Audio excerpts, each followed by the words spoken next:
अस्सलामुअलैकुम गाइस, मैं वेलकम करता हूं आपको अपने YouTube channel creative PS skills में। आज हमारा फोटोशॉप में टॉपिक है वेक्टर मास्क। तो चलते हैं फोटोशॉप पे। फोटोशॉप में हम इस इमेज को ओपन करते हैं और इस इमेज पर हम वेक्टर मास्क को समझते हैं। ये लॉक के ऊपर क्लिक करके इस लेयर को नॉर्मल लेयर बनाएंगे। इस इमेज को जूम करते हैं और पेन टूल से इसकी सिलेक्शन लेते हैं। मैंने पेन टूल से यहाँ पे क्लिक किया, यहाँ पे क्लिक किया, यहाँ पे क्लिक किया, यहाँ पे क्लिक किया और यहाँ पे क्लिक किया और कर्वेचर टूल से मैं इसको एडजस्ट करता हूँ।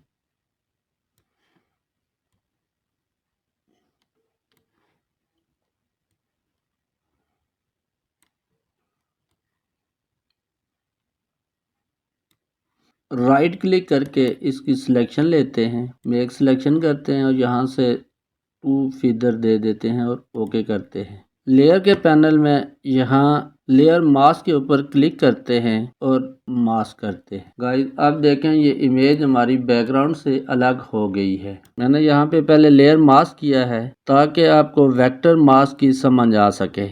हम यहाँ पे एक न्यू डॉक्यूमेंट ओपन करते हैं। प्रिंट में A4 साइज में लैंडस्केप का एक डॉक्यूमेंट क्रिएट करते हैं और इस इमेज को मूव करके इस डॉक्यूमेंट में लेके आते हैं। अगर इस इमेज में सिलेक्शन लेते हुए अगर गलतियां हो जाएं, कोई चीज़ रह जाए या ज़्यादा सिलेक्शन हो जाए, सिलेक्शन के अंदर कुछ फ़र्क आ जाए तो हम इसको यहाँ पे ठीक नहीं कर सकते। तो इसलिए मैंने पहले लेयर मास्क किया ताकि आपको समझ आ सके कि यहाँ पे हम इसको सही नहीं कर सकते। तो अब चलते हैं वेक्टर मास्क पे। यहाँ से इस इमेज को हम डिलीट करते हैं, वापस इस इमेज पे आते हैं, यहाँ से राइट क्लिक करके डिलीट मास्क करते हैं। अब दोबारा पेन टूल से हम इस इमेज को सिलेक्ट करते हैं, यहाँ पे क्लिक किया, यहाँ पे, यहाँ पे और यहाँ पे। अब कर्वेचर टूल से हम इसको एडजस्ट करते हैं।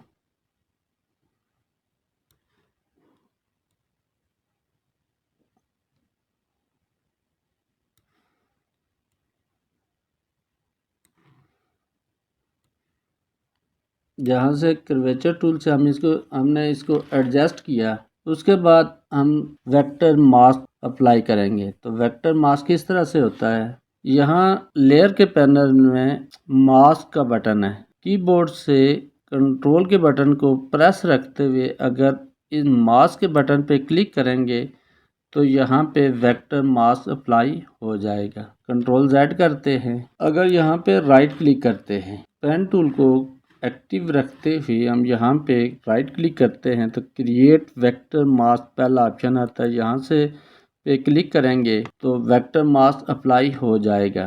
कंट्रोल Z करते हैं। लेयर के पैनल में यहाँ वेक्टर मास्क है, वेक्टर मास्क के ऊपर माउस का कर्सर लेके आते हैं तो यहाँ पे ड्रॉप डाउन एरो ओपन होता है, यहाँ पे करंट पाथ पे क्लिक करते हैं तो वेक्टर मास्क अप्लाई हो जाता है। वेक्टर मास्क को अप्लाई करने के बाद अब अगर हम इस इमेज को मूव करके दूसरे डॉक्यूमेंट में लेके आते हैं तो हमारे पास इस इमेज के अंदर जो हमने पाथ बनाई थी पेन टूल से, वो पाथ हमारे पास आ जाती है। लेयर मास्क में वो नहीं आ सकती क्योंकि उससे हम पहले सिलेक्शन लेते हैं, उसके बाद मास्क अप्लाई करते हैं।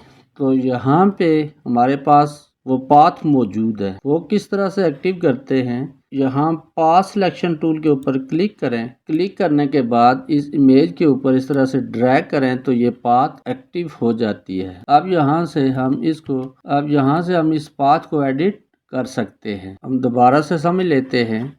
यहाँ से वेक्टर मास्क को एक्टिव रखते हुए टूल्स के पैनल में ये टाइप टूल से नीचे पाथ सिलेक्शन टूल है, पाथ सिलेक्शन टूल को एक्टिव रखने के बाद यहाँ पे इस इमेज के ऊपर इस तरह से ड्रैग करेंगे तो ये पाथ एक्टिव हो जाती है। इस पाथ को एक्टिव करने के बाद हम यहाँ से इस पाथ को एडिट करके इमेज के अंदर अगर कोई गलती रह गई हो तो हम उसको ठीक क्लिक कर सकते हैं। लेयर मास्क में हम ये काम नहीं कर सकते। इस तरह से वेक्टर मास्क को यूज किया जाता है।